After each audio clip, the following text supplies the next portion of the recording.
नमस्कार. आज आपण एक महत्त्वाची औषधी वनस्पती बघणार आहोत. ती म्हणजे शाल्मली.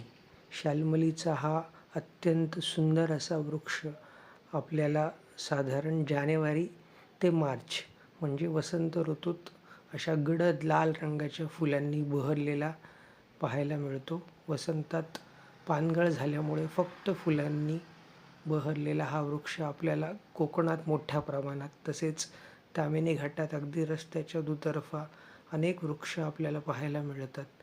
याचं स्वरूप जर पाहिलं तर असा उंच वेगाने वाढणारा 40 ते 60 मीटर उंचीचा याचा वृक्ष असतो.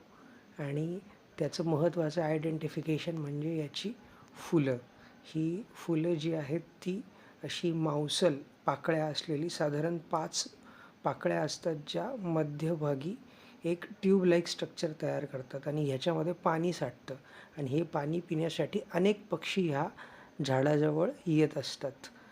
त्यानंतर याची पानं पाहिली तर याला अशी कंपाऊंड डिजिटेट म्हणजे हाताच्या बोटाप्रमाणे साधारण 5 ते 7 पेरं असलेली 5 ते 7 लेन्सेओलेट शेप असलेली पानं आपल्याला पाहायला मिळतात.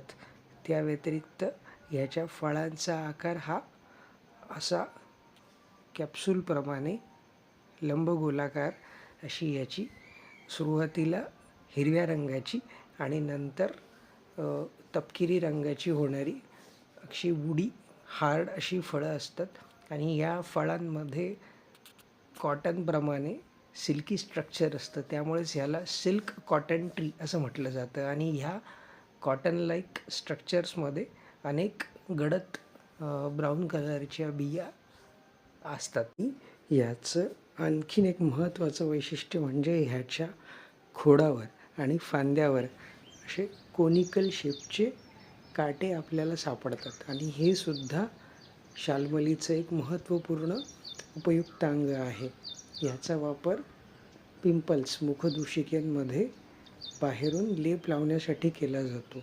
तसेच शाल्मलीच्या फुलांचा देखील अनेक आजारांमध्ये औषधी उपयोग केला जातो आणि याचं सर्वात महत्त्वाचं औषधी उपयुक्त अंग म्हणजे यापासून निघणारा निर्यास, ज्याला मोचरस असं म्हटलं जातं, हे देखील अत्यंत औषधी आहे. धन्यवाद.